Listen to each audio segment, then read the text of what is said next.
vuelta, gente. Espero que hayan tenido un Well, ratito we're de back. descanso. I hope that you had time to take a break, have some coffee. I've had my coffee here too.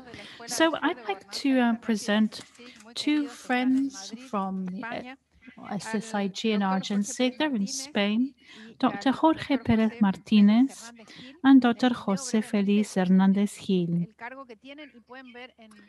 You'll be able to see as well on our webpage their background, their academic qualifications. So Jorge Pérez Martínez is at the ETSIT, which is the Technical College for Telecoms Engineers at the Madrid Polytechnic, and he coordinates the Internet Governance Forum in Spain. I met him actually 10 years ago.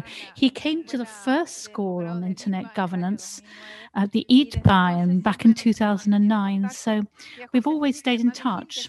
And José Félix Hernández Gil, he's a researcher into ICT, also at the Technical College for Telecoms Engineers at the Madrid Polytechnic.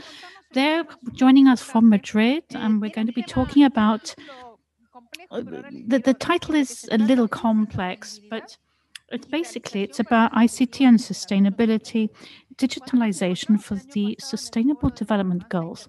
Now, when we met last year in Berlin with Jorge, he told us about this research they're doing at the Madrid Polytechnic about the impact of connectivity on the world population, on the planet. Well, we listened to Doreen Bolton-Martin talking about how important it would be for all women to have online access, but what would happen to the environment?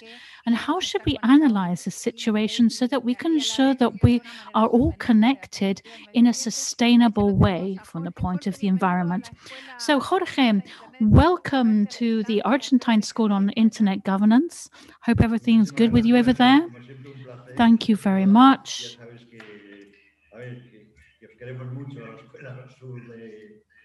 I have fond memories of your South School on Internet Governance. Thank you for being with us.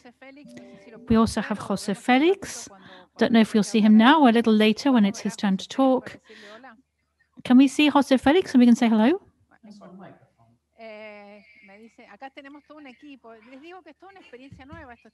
This is all quite a new experience, really. It's like being on television. People are making signs at us. Hello, José Félix. How are you? Hello, I'm delighted to be with you here, taking part in this forum. It's a real pleasure. Well, it is for us too. So I hope you're both well at home. And just like us, we're all healthy and staying at home. So without further ado, I'd like to ask Jorge to start. We have an hour, and then if we have any questions from the students later, we'll see if we can answer them.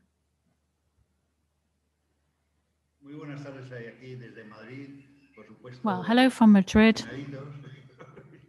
Obviously, I'm at home. And so here I'm talking to you from Madrid with all the difficulties of tackling this challenge, which is global, but it actually hasn't been tackled globally. It's been tackled by different countries in different ways, including in Spain. At some time, we're going to have to sort this out properly because this shouldn't be happening, right? And what we want to talk about today, I have some 50 minutes to talk about it, and then we'll look at some of the results of our research, the one that Olga talked about. It's about digitalization and sustainability.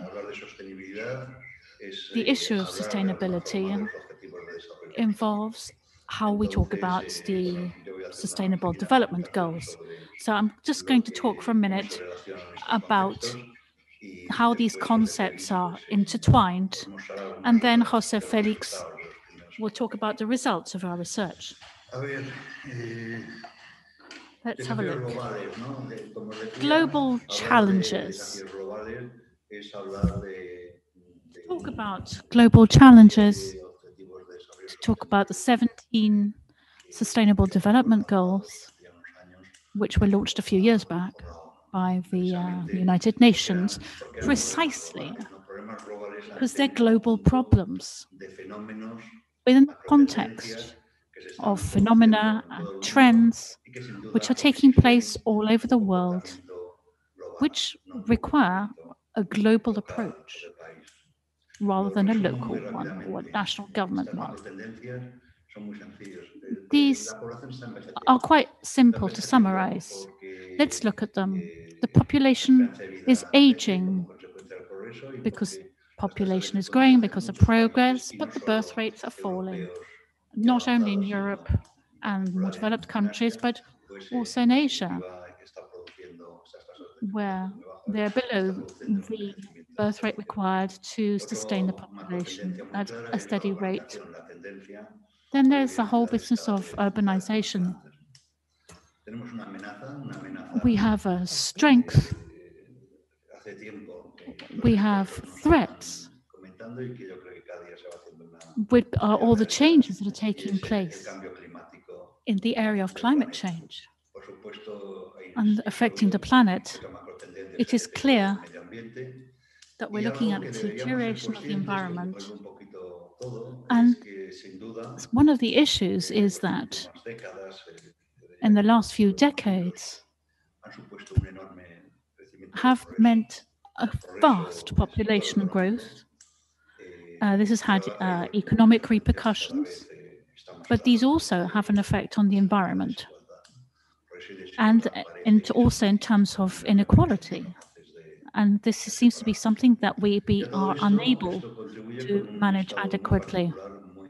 There is a particular list, a special list, in terms of technology evolution, digitalization based on global connectivity, how many people are connected, and how many of them aren't. And then we also look at technological disruption, which is a permanent issue. There's the cloud, there's sensors and intelligence. Then we're looking about urban economy. We look at the way of its development. And will the economy be digital after COVID? Because this is the first global challenge that we are dealing with, and it's certainly one that we were not expecting. And obviously this means that people have different agendas when tackling it. Because and the fact is that because we're not dealing with this in a global way, we're not managing to solve the problems. It is actually a global problem. So let's have a look at the Sustainable Development Goals to see how we can contribute to tackling the problems of digital development and sustainability. We need to fully understand the limitations and possibilities of what is going on in the digital ecosystem. When we talk about ICT, we mean internet, but the most important thing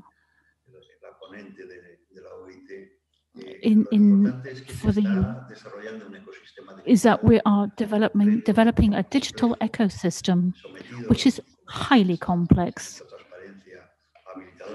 with issues of transparency, which are having a tremendous impact on the digital ecosystem. And we are certain that this is going to change fundamentally the way in which we develop and implement measures. This digital ecosystem that we are building around the world, which allows us to connect with each other,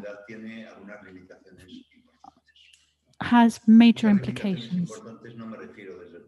And I'm not just talking about technical ones, but in terms of governance and how the structure is governed. The digital ecosystem has an impact on the global economy. tradicional de la economía, que es en definitiva la Decirle que utilización no está usando el de micrófono, que la no podemos economía sin que traducir. produzcan, digamos, cambios disruptivos. I'm having a real problem translating this because he's not using the proper microphone, and furthermore, there's a pen clicking in the background. I cannot hear what he is saying correctly. Una característica muy, muy importante. Y es que en esta elipse que ven aquí, la parte de abajo, y con todos los componentes, lo que le llamamos el core de las TIC, por decirlo de una forma, y de la economía digital, que son las telecomunicaciones, los servicios de información, el hardware, el software, etcétera.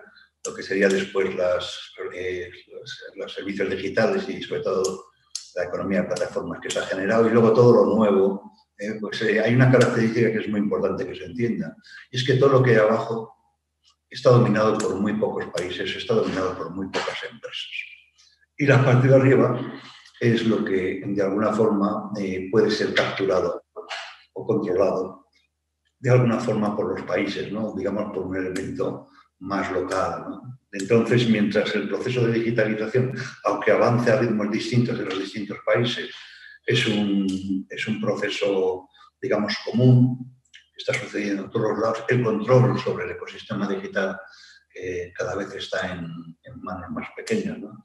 Y bueno, pues después de lo que hemos vivido en el COVID, que ahora comentaré algo, pues es muy importante considerar también la gobernanza y la estructura, no ya de Internet, como estamos acostumbrados, sino como de facto, así se trata en los foros de gobernanza de Internet, del conjunto del ecosistema digital.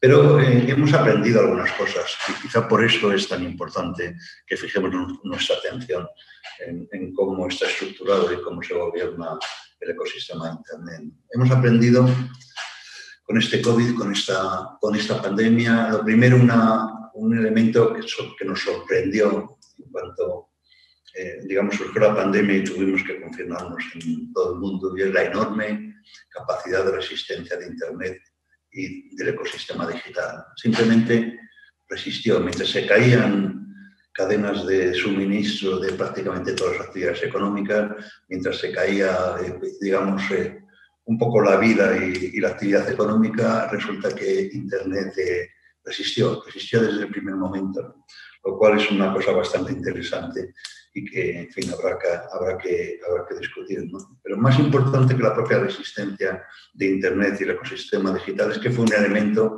en los inicios fundamental de lo que llamamos la resiliencia, ¿no? de las actividades económicas que consigamos en su momento, en los principios de la pandemia,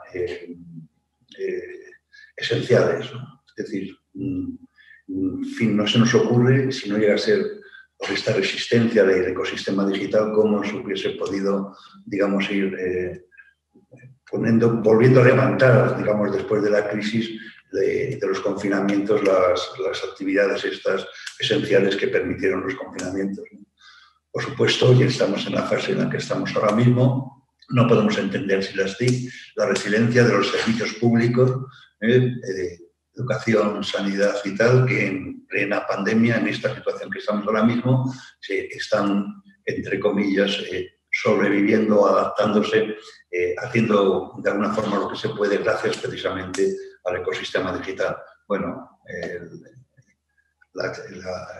la conferencia de hoy, la charla de hoy, la escuela de gobernanza es especial, ¿no? ¿Qué hubiese sido de esta escuela si no es precisamente por las TIC, por el ecosistema digital y en este caso por todos los sistemas, digamos, de enseñanza y de videoconferencia? Pero todos somos conscientes que será también un elemento absolutamente fundamental para la recuperación económica cuando llegue, ¿no? Y también ha demostrado una cosa muy preocupante, ¿no? Y ha demostrado una enorme diferencia, si decimos que ha sido tan importante el ecosistema digital para todo el proceso, digamos, de recuperación, muy importante ha sido en definitiva el grado de digitalización, el grado de uso. Entonces, ¿en qué consiste, digamos, esa economía distinta? Bueno, pues esperemos que no nos pase como nos ha pasado con la pandemia y que, digamos, salgamos, nos recuperemos, tendamos hacia la sostenibilidad, ¿no?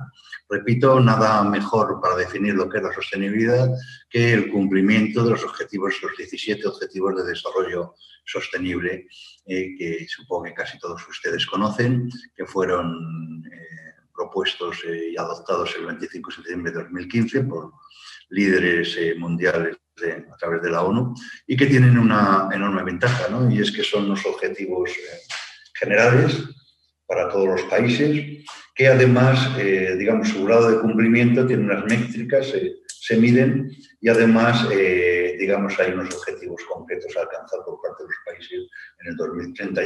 Ya nos planteará José Félix y ya veremos que eso va a ser un poco difícil que se cumpla. Pero bueno, en cualquier caso, tiene el objetivo, lo bueno que tienen con estas métricas es que podemos monitorizar en todo momento si los países lo están haciendo bien o lo están haciendo mal para hacer ese mundo, digamos, más sostenible. Nosotros lo que nos planteamos, y desde luego, evidentemente, esto es ya hace algún tiempo, pero la pandemia lo ha puesto de manifiesto, es que la sostenibilidad sin la digitalización no se entiende. Y entonces arrancamos un programa de investigación en el que en definitiva tratábamos de relacionar el grado de digitalización, el grado de utilización y cómo se utilizan las TIC en los países para ver hasta qué punto podían, digamos, cumplirse estos objetivos de desarrollo sostenible previstos para el 2030, 2050, etc. Entonces, nuestro primer descubrimiento fue muy fácil, ¿no? Y es que hablar de digitalización es hablar de crecimiento económico, es hablar de competitividad. No se pueden separar, están tan relacionados, tan íntimamente relacionados digitalización con creación de valor, con competitividad de los países, que simplemente cualquiera de estas variables automáticamente es un proxy que llamamos los técnicos, es un indicador de los otros dos componentes, ¿no? Es más, en mi opinión, digitalización, riqueza y creación de valor, riqueza y competitividad, esos tres parámetros definen la posición de los países en este momento histórico, ¿no? De facto, si uno hace un análisis sencillito de clúster, ¿no? Manejando este tipo de variables, que por supuesto están absolutamente relacionadas en un círculo virtuoso, como el que os presento en esta transparencia, pues automáticamente clasifica, ordena. De acuerdo con estos tres parámetros, en este caso el IDI, el indicador de digitalización que hace la Unión Internacional de Telecomunicaciones, el GCI, el indicador de competitividad y un indicador de riqueza, ¿no? La renta per cápita, pues absolutamente el mundo no sale así. No salen en azul los países que este círculo virtuoso lo tienen, digamos, absolutamente en marcha, ¿no? Con rentas altas, competitividad alta y digitalización alta. En rojo los que irían a continuación, en verde los siguientes y en morado los que van a la cabeza, ¿no? Entonces, bueno, cuando uno mira un mapa de este tipo y piensa en lo que estamos viviendo en el mundo con la pandemia, es uno de los problemas globales, que nos ha cogido totalmente desprevenidos, pero van a venir los demás, los que se indican en los 17 Objetivos de Desarrollo Sostenible, pues en definitiva lo que comentaba de la enorme desigualdad, ¿no? Con que están preparados los países para abordar estos problemas globales, ¿no? Bueno, pues establecido esto, pues nos ponemos a hacer todos los análisis con un equipo de trabajo precisamente para tratar de relacionar la digitalización con el grado de cumplimiento que los distintos países están haciendo de los ODS, ¿no? Hasta qué punto, cómo ayuda, cómo está relacionado positivo o negativamente, de una manera muy fuerte o al revés, ¿no? Miren, como decía, la ventaja es que se monitoriza todo, se mide todo, hay métricas, ¿no? Y una de las métricas que se han propuesto es simplemente un indicador agregado, un indicador que nos dice cómo los países están haciendo, digamos, en el conjunto los 17, ¿no? Entonces, si de alguna forma lo que me diría sería, este país está haciendo bien la sostenibilidad, entendida como el agregado de los 17 Objetivos del Desarrollo Sostenible. Y esto es lo que sale, ¿no? Cuando correlamos directamente los ODS con el desarrollo de TIC de los distintos países, ¿no? Hay una correlación absolutamente positiva, y lo que nos dice es que una digitalización, que la digitalización está fuerte y muy positivamente asociado en general con el cumplimiento de los objetivos de desarrollo sostenible, con la Agenda 2030 en la que estamos en estos momentos, ¿no? a nivel mundial, ¿no? Por supuesto, como siempre, la suma de cosas pues, oculta realidades diferentes. No son 17, pero también hay indicadores, no solamente del conjunto, sino indicadores de los 17 Objetivos de Desarrollo Sostenible. Y ahí veis, bueno, si es positivo o negativo según el color, neutro más o menos, o medio, en verde, rojo y tal, y el grado de sensibilidad. Fijémonos en lo importante, en lo verde, ¿no? Es decir, donde hay relaciones fuertes y donde hay relaciones... y fijémonos en el signo. El signo es si la digitalización contribuye a conseguir estos objetivos o más bien hace lo contrario, ¿no? Entonces, en el momento que empezamos a hacer un análisis de este tipo, nos dimos cuenta que había 3 componentes muy importantes. En general, la digitalización, que repito, es un proxy junto con la competitividad, con la renta, es decir, que no podemos separarlo, pues por supuesto favorece absolutamente el cumplimiento genérico de los objetivos de desarrollo sostenible. Pero hay 3 en que no. 3 en que la digitalización es realmente muy negativa. Y estos 3 son, como no podía ser de otra manera, un objetivo que es el 12, que se llama de producción y consumo responsable, otro que es la acción por el clima, ¿no? Y bueno, hay un tercero que es el de la desigualdad, que es bastante curioso, ¿no? Entonces aquí veis un ejemplo, siempre de una correlación sencilla entre los objetivos que he citado y el grado de digitalización, ¿no? Observar, por ejemplo, en el tema de producción y consumo responsable, que la relación es fuertísima y además, pues, en fin, los países más avanzados, pues, en definitiva, están lejísimos del cumplimiento de ese objetivo, todo lo contrario, ¿no? Entonces, ¿qué sucede si conforme aumenta el progreso, se van incorporando, se van digitalizando, digamos, más los países, siguen la misma trayectoria que han seguido los que ahora están más digitalizados, que son a su vez en general los que tienen crecimientos, rentas mayores y competitividad mayor? ¿Qué es lo que sucedería? Pues bueno, simplemente sucedería una catástrofe.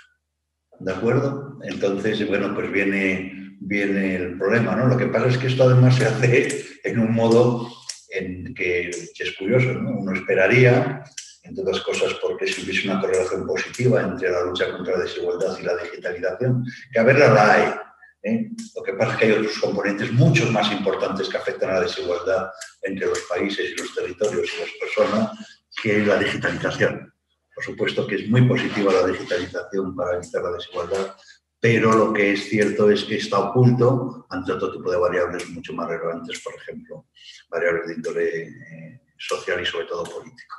Se nota muchísimo cuando uno analiza estas cosas, digamos, los regímenes políticos, etcétera, cómo influyen en los temas de desigualdad, sobre todo porque es una desigualdad relativa en el país.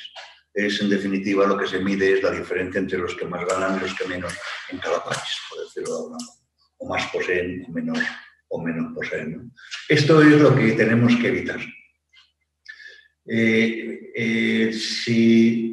Digamos, si es el progreso, si es lo que han seguido los países avanzados, lo que sucedería es que en el momento en que se conecten los 3.000 millones de personas que siguen desconectadas, a los que, digamos, no tienen un grado de digitalización porque prácticamente no les ha llegado todavía Internet o el móvil, es decir, pero que les va a llegar con seguridad en un plazo relativamente corto, pues en definitiva esos países que los tenéis ahí en rojo, si siguen esa trayectoria como han seguido los anteriores, pues simplemente nos deshacemos desaparecer el planeta.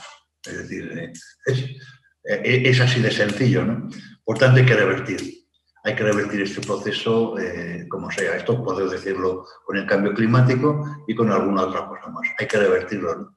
Entonces, en amarillo, veis un poco esta gráfica, lo que muestra es el objetivo de consumo responsable en relación con el grado de digitalización. El amarillo es, en definitiva, los países, digamos, cómo avanzan, conforme van avanzando la digitalización y obviamente tienen que darle la vuelta absolutamente al proceso que lleva.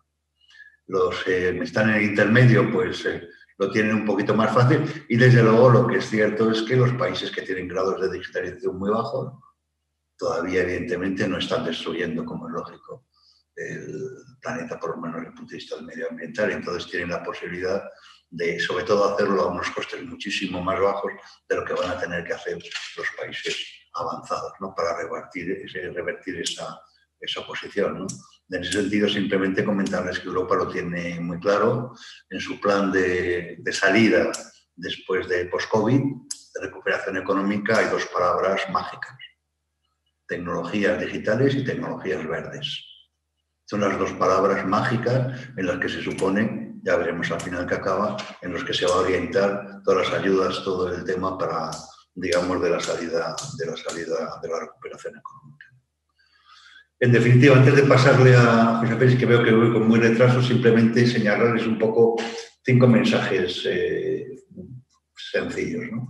Que ligan digitalización y desarrollo sostenible, ¿no? Primero hay que revertir, no hay más remedio, y eso no lo tenemos que, los técnicos y todo el que trabajamos en temas de Internet en general, hay que revertir absolutamente la relación que existe entre el modo de producción y consumo actual y digitalización. No vale. Evidentemente, también les digo que precisamente eso va a venir de la mano de utilizar de otra manera las TIC precisamente para impulsar ese nuevo modelo de producción y consumo que hay que poner, ¿no? Y yo no puedo ver más a los desconectados más que como una oportunidad para generar este nuevo modelo. Los países avanzados tenemos que darle la vuelta al modelo. Va a ser un elemento costosísimo, ¿no? Bueno, aunque también es verdad que se pretende con eso desarrollar las tecnologías que luego se venderán en el resto del mundo, ¿no? Pero en definitiva es un proceso muy complejo y en definitiva países con niveles de penetración más bajo pueden ir a esos modelos, digamos, más fácilmente, ¿no?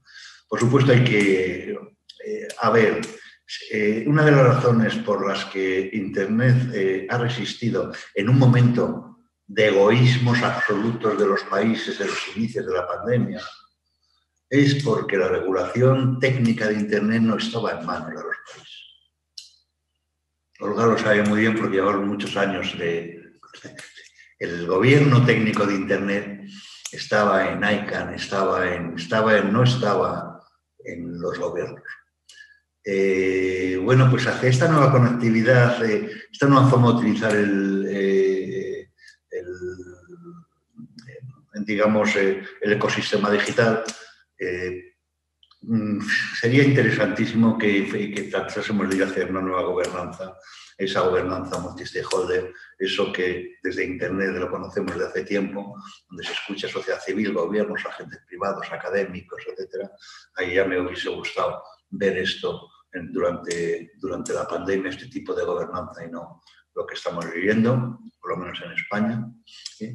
Y evidentemente es una enorme oportunidad, ¿no? Y por supuesto ahí está claro, después esto pasará, habrá una recuperación económica y desde luego es la enorme oportunidad para encajar esa recuperación dentro de la problemática de la sostenibilidad.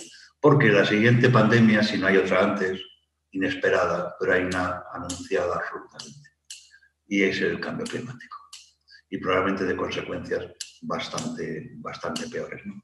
Yo lo dejo así, le he quitado mucho tiempo a José Félix y simplemente voy a dejar de compartir la pantalla para pasarle a José Félix y que José Félix nos plantee, digamos, algunos resultados concretos precisamente sobre algunos de estos objetivos de desarrollo sostenible, ¿no? Los que más nos preocupan. José Félix, bienvenido. José Félix, welcome. Just a little technical comment.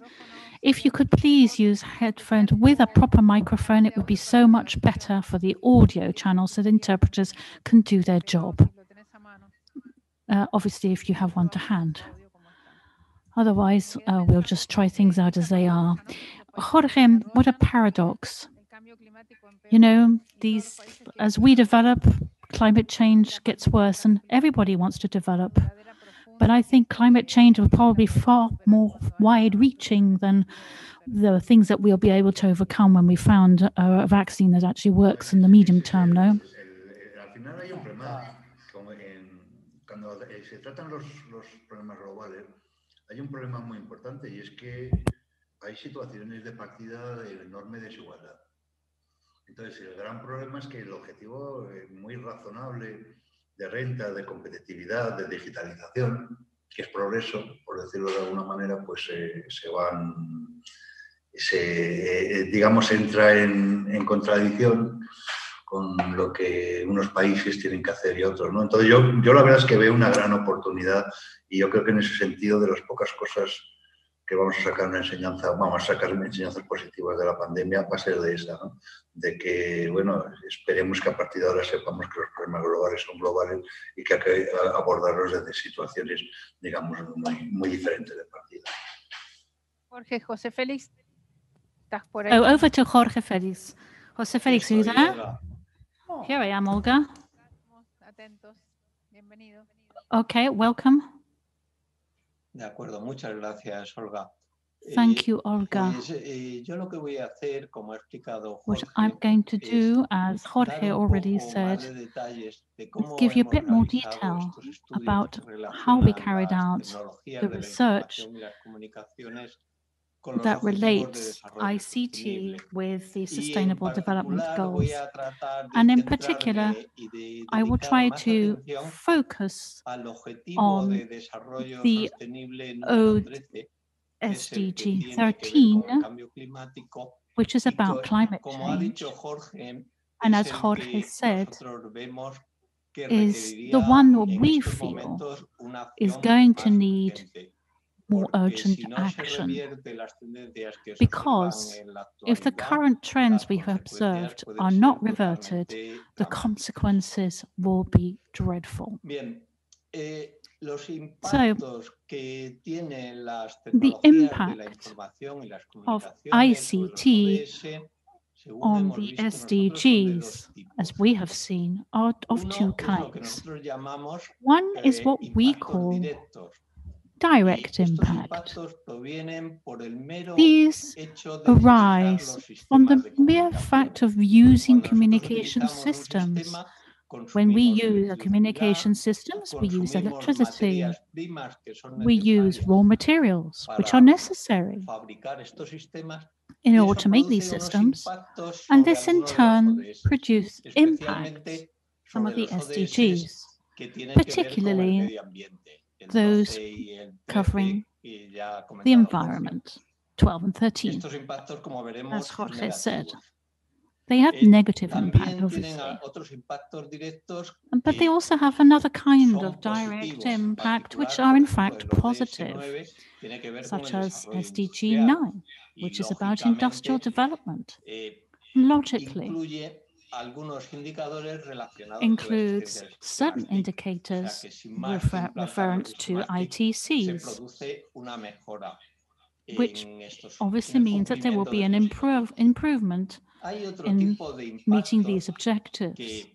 Now, there are other kinds of impacts which are perhaps more important than the direct ones, which is that when we introduce ICTs, what we're doing is creating a socioeconomic impact, which has a tremendous effect on the way of life and on the economy.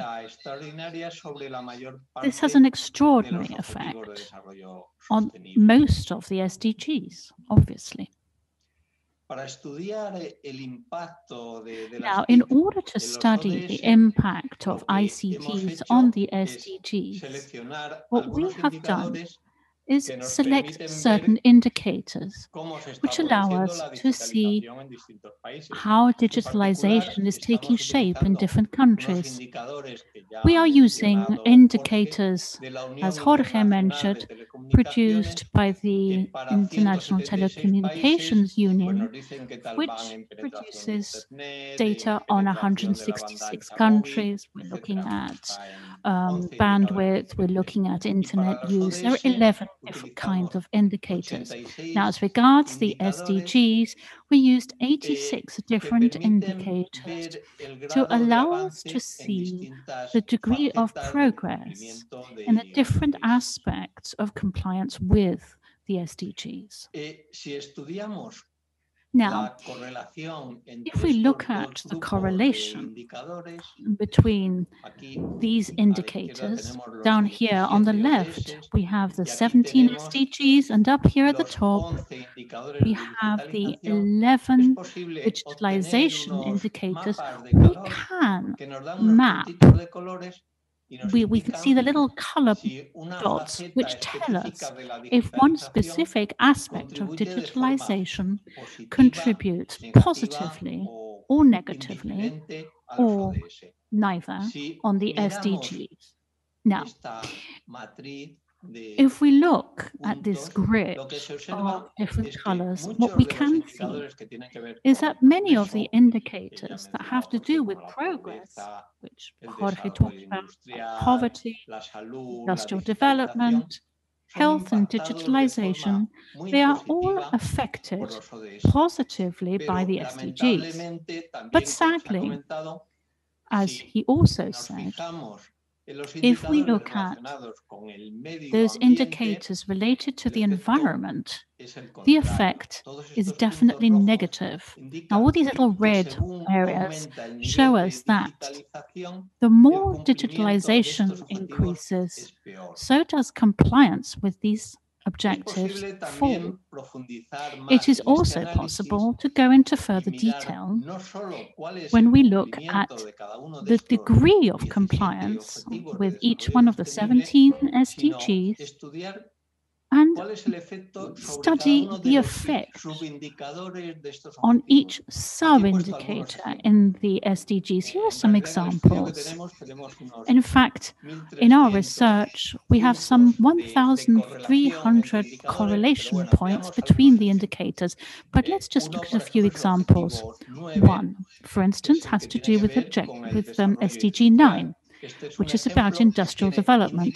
This indicadores is an dentro example which del shows us propio that we have objetivo de desarrollo de la ONU indicators que están within the directamente objective relacionados which con are las tecnologías de related Internet. Por ejemplo, to uno es la internet penetración de technology. Internet, For instance, otro one la is internet penetración de la banda ancha penetration, móvil. other is Entonces, bandwidth obviamente, en este caso penetration for hay mobile una phones. correlación positiva So there is estupenda. clearly a Cuanto más se correlation desarrollen because clearly the los more sistemas TIC, that mejor es the el cumplimiento. ICTs develop, Y aquí he puesto better estos the dos level of ejemplos compliance. de Now, in these other two casos examples, en los que la correlación es we are negativa. looking at the negative Aquí correlation. ya se pueden ver detalles. ¿Qué pasa We can con la see basura details here. electrónica What si happens to electronic aumenta trash la digitalización? Pues if al menos hasta digitalization ahora, increases? Well, desgraciadamente, aumenta so mucho far, la basura sadly, what electrónica. we're ¿Qué seeing is pasa that con electronic las trash emisiones de increases. What CO2 happens to de diverso CO2 tipo? Si emissions? aumenta la digitalización, Well, pues digitalization aumentan, increases que and empeora CO2 el emissions go up too, cumplimiento de los objetivos.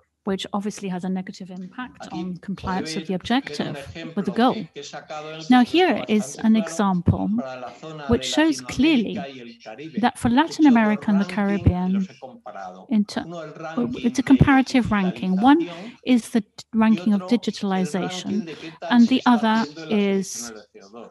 Pues CO2 obviamente, emissions. como igual que en el resto Now, del mundo, lo as que we can ocurre es que see, los just países like in muy the rest of the digitalizados world, emiten the mucho more they CO2 digitalize the y country, van peor more en el CO2 they emit, cumplimiento de and este they're objetivo. obviously doing Esto, worse in como decía, no complying with the ocurre goal. prácticamente igual en todo el mundo.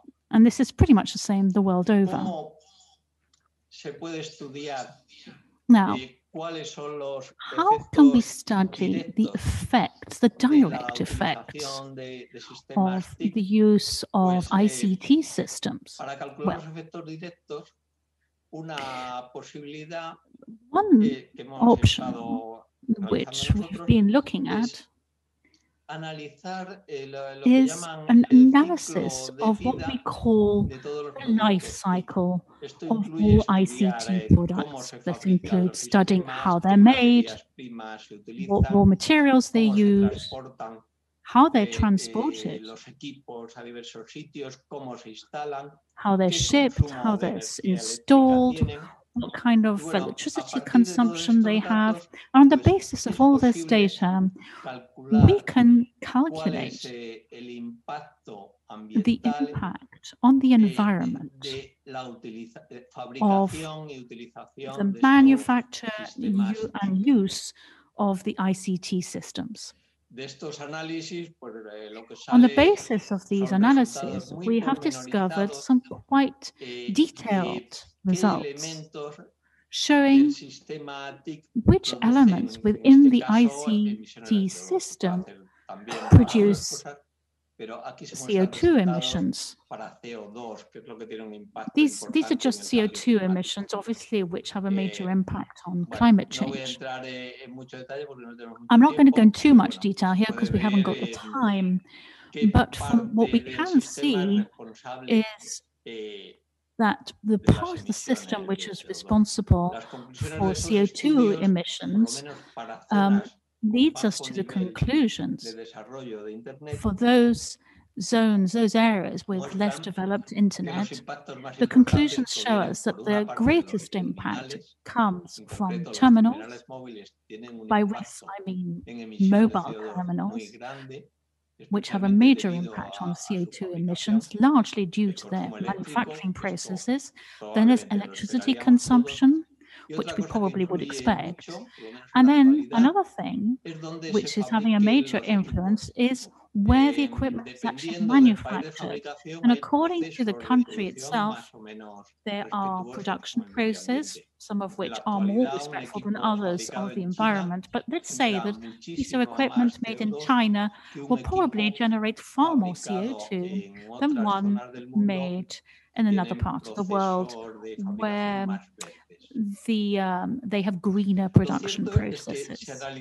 Now, I don't want to offend. If we analyze the impact, direct impact of ICT in the future, what we're seeing is that we really need to be very careful in order to revert the current trends, because the outlook for 2030 is that ICT systems will be consuming 20% of all the electricity made in the world.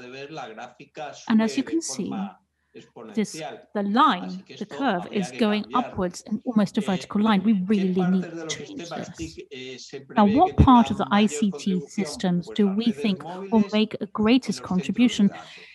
Well, it's mobile services and data centers. Both these areas require special attention in order to revert trends, because they're showing exponential growth at the moment. And this could happen in the future. It could lead to a 15% increase in the carbon footprint, and it will be due to the effects of ICT systems.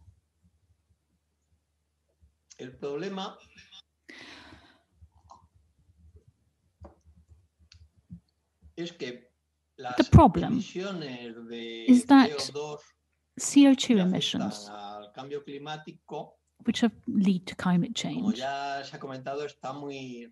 as already said, are very closely related to ICT system development. And what we are seeing is that during the 1950s, CO2 started to grow dramatically. In just a few years, few decades, we have massively increased CO2 emissions. Some go into the atmosphere with the climate changes that we know. Some go into the ocean,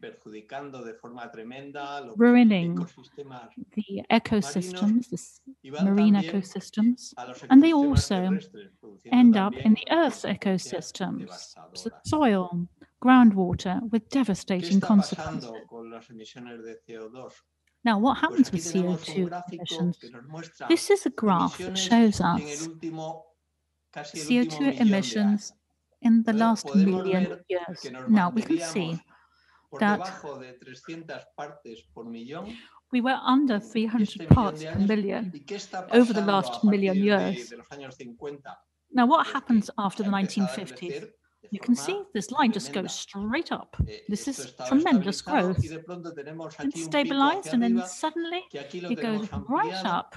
And here we've zoomed in on it, and we can see that the last point up there was the most recent data produced by the NASA on CO2, which continues growing without any indication of stopping.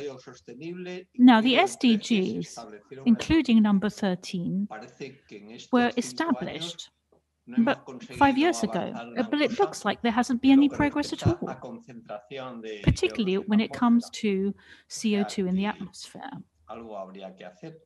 So something needs to be done. Because what effect is this having on the atmosphere? Well, here we can see a map of the average temperature on the Earth's surface, and we can see how it's changed since CO2 started to rise. Now, what we can see is that there are areas, particularly in the northern hemisphere, where the temperature has risen by 5 degrees, which is massive. In fact, this is leading, as you know, to the ice melt in the polar caps. It's starting to melt. This means that the average temperature of the planet is rising in visible form, as we can see from the graph. A climate emergency has already been declared, and part of the SDGs include one to limit this rising temperature and limit it to 1.5 degrees. The issue, as Jorge said earlier, is that the world actually isn't truly digitalized, and there is an important proportion of the population which doesn't have access to internet at all. Now, on this map, we can see digitalized areas where internet penetration is over 70% in green, and blue is an average internet penetration, and the orange ones is where there's a fairly low penetration. So if we add the population together who is not connected, we have like 3 billion. And in the less developed areas, the outlook is that this will grow by another 2 billion in the next few decades. So we're looking at some additional 5 billion people connected to internet. Now, what's the problem here? The problem is that now those who have lots of internet have very high CO2 emissions, 10 times higher than the non-digitalized countries. So, obviously, what would happen when these become digitalized and move up? You can guess it's probably going to be a mess. So this is the sum of all the emissions that we have at the moment. And we can see that we are in over 3 gigatons. And what we want by 2030 is to get this number down to 20. But we can see the countries that are very high up the scale, and those are the ones with greater internet. Now, what happened to the countries that aren't as well connected? Improve their level of connectivity. We will be looking at 80 gigatons instead of the 20 where we should be. And we would never achieve this goal. Now, what needs to happen in terms of the calculations that we've been looking at is that emissions from more developed countries should not go down by 45%, as the SDGs say, but at least 55%. And this should also, what also needs to happen is that the less developed countries should simply not increase their emissions at all. Well, quite frankly, it doesn't look easy at all. But we have to do something in order to achieve this. So how are things at the Aquí tengo moment? los resultados del último These are the informe de results evolución of the de los latest ODS report que se on the publicó development of hace the 2 meses, SDGs, which was published que 2 months tiene ago. los resultados de Progress, este and it último contains año the 2020. results of the En last rojo year, 2020. tenemos los In países red are que lo those están haciendo muy mal, countries que no se which está are not progresando, doing their ni job. mucho There's menos no progress there, en línea con lo establecido con los and ODS. far Y less en in verde son terms of los what que was estarían bien. established by the SDGs. In Lamentablemente, green, those ones that are doing los okay. que peor están Sadly, progresando the son los ones que that más are emiten showing CO2 ahora. least progress are the Así ones that que, are bueno, producing the parece claro highest CO2 que emissions. habría que cambiar las cosas. We really need Yo, to change the por no situation. ser tan pesimista, In an me effort to be less gustaría pessimistic, comentar algo I should like a mí me parece muy relevante que ha tell you ocurrido en something este quite mes de relevant, which has septiembre, happened, pasado mes de septiembre. Es que which por happened in primera vez September. China For the first time, ha China anunciado su plan announced de its implantar intention un plan para to lograr implement cero a emisiones plan to netas de achieve CO2 zero en el net año emissions 2060. by Yo 2060. creo que esto es un hito porque ahora, I como think this is veremos, a real China es el milestone, país que más CO2 groundbreaking, emite. because China has Así the que highest level of si CO2 emissions. realmente se comprometen y So llevan if they're a cabo truly este committed plan, pues podría ser and they algo carry out muy this positivo. plan, well, it Por would otra parte, undoubtedly be very positive. Europa, como comentó anteriormente Also, Jorge, Europe, también as Jorge anunció said earlier, anteriormente has un also plan que le han announced llamado el a Pacto plan, Verde Europeo which para it's called the llevar a Green cero Deal, las emisiones de to CO2 bring en el net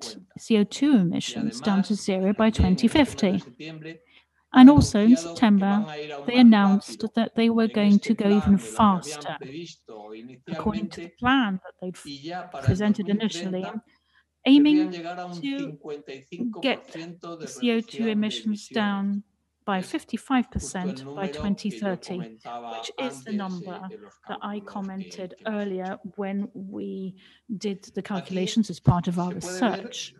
cuál es la distribución de las So we can emisiones a nivel see the mundial. distribution of emissions Entonces, lo que around the se world. observa es que From what we can China see, es el país que China más emite. Solo is a China country which tiene un has the highest level, 28% de todas las emisiones del mundo. 28% of Con all lo cual, world la verdad es emissions. que si China se compromete a que So esto if pase a cero, ya China sería un truly avance commits to do what it estupendo. said it was going to do, it would be La Unión amazing. Europea tiene un 10%. The EU También puede has ser muy 10%, positivo and that can que also have a vayan a very cero. positive impact Pero if lo they cierto es manage que to do what they set out necesitaríamos to do. también que But the el fact resto is de los that we países y de las really zonas need the geográficas other se countries and the comprometan a hacer un geographical zones esfuerzo to similar. commit to En making a particular, similar kind of Estados effort. Unidos, que es el segundo Particularly the emisor United de States, which is the CO2, second highest pues CO2 todavía no ha emissions anunciado producer. un plan claro They haven't para announced any reducir form of sus clear plan to emisiones. reduce their emissions yet.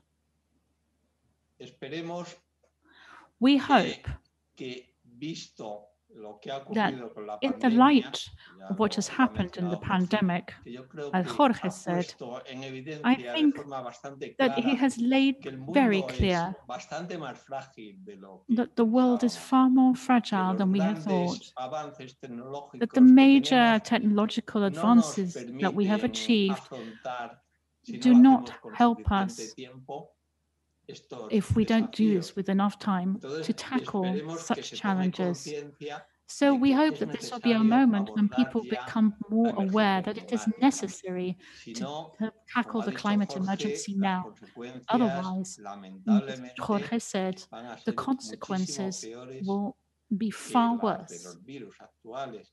Y than además those con una brought by the virus, dificultad añadida, y and es but que el also cambio with an added climático difficulty puede tener because climate consecuencias change que no son fácilmente will have reversibles. consequences that Imaginaros cannot be que reversed. si se derriten parte For del instance, hielo del if polo, the polar ice volver caps a melt, poner ese agua how en on earth estado do you put it congelado back? allí no se va a hacer con We facilidad. can't do Va a that. llevar We certainly mucho can't do it tiempo. easily at any rate, and it will take a very, very long time to figure it out. Bueno, esto es todo lo que quería yo contar. Well, that's all I wanted to Entonces, say. ahora, con mucho gusto, responderíamos a alguna I would be delighted to take pregunta que pudiera questions. haber en los pocos minutos que nos quedan. Muchas gracias. Thank you very much. Gracias, José Félix y Jorge. La verdad que Thank cada you, vez que Felix and es la Jorge. segunda vez que veo en detalle esta presentación. So La that's primera the vez la second hicimos time en I've un seen this webinar especial presentation que hicimos in such acá en detail. The esta first time was región. at a Ustedes webinar we están held in the observando. region, Es and you muy joined us from impresionante Europe. It's y vuelvo a really decir lo que dije antes, quite es como una impressive. paradoja. El que quiere It's like a desarrollarse como paradox, que really, that agregaría countries that want to un poco develop más de themselves entropía a toda esta situación, que agregaría un are poco adding a más de level of caos entropy to también this al cambio situation and climático. chaos Y to yo tengo una climate pregunta change. un poco más a mediano largo plazo, ¿no? Nosotros I somos have a jóvenes more of a hace mucho medium tiempo, pero hay term gente más joven que nosotros. question for you. Eh, There are ¿Qué, lots of qué, very qué young tan people with us inercia today. tiene We are young, but they are el younger. mundo con respecto What a kind of supongamos que inertia do China you y see in Estados the Unidos world? I mean, let's y la suppose that Unión Europea, China, que son the los US, principales and the emisores, EU, que son which los are the áreas más principal desarrolladas del mundo, se producers of ponen de CO2 acuerdo emissions in the world, y and hacen obviously the most optimistas developed. y What would baja happen la if, emisión. let's be optimistic, ¿Cuál es la they got inercia que together and se decided to piensa o se reduce supone emissions? que tiene el What mundo do you para think is the level of acomodarse, inertia lo que dijo José Félix, de would los be hielos faced with polares? Yo ya lo leí varias in veces, terms sería of muy things difícil like, the recuperarlo, ice llevaría melt? Yes, tiempo, you were el saying that permafrost obviously y it would be todo very eso, difficult to pero reverse this, the whole ¿cuántos business años of the llevaría permafrost a mejorar la melt. situación? How long ¿Lo would it veremos take o serán los que to son más solve jóvenes this? que Will nosotros we los be que lo around to vean see o it, no? or will it be those who are much younger than us who will? Bueno, yo desde mi opinión, vamos a ver, las previsiones que se han ido dando desde que se lleva, digamos, escuchando esto, yo son 5 años los que voy viendo, cada vez van a peor. Así es así de sencillo, ¿no? Es decir, se va acelerando, por decir de una forma, el calentamiento climático y cosas de estas, ¿no? De hecho, yo creo que es la razón por la que, pues en el fondo, los que tienen en su mano de verdad una solución más o menos a corto plazo y recursos, como son los países, pues China, Europa, etcétera, es evidente que Estados Unidos no tiene una política clara ahora mismo sobre el cambio climático, pero sus empresas sí. Porque hay que decir que, lógicamente, si esto al final acaba siendo, como todo parece indicar que es así, aquellas industrias, aquellos países que desarrollen las tecnologías verdes famosas, pues serán los que luego, en definitiva, las vendan al resto del mundo, porque va a ser imposible. Entonces, lo que es verdad es que esto es un problema de muy pocos.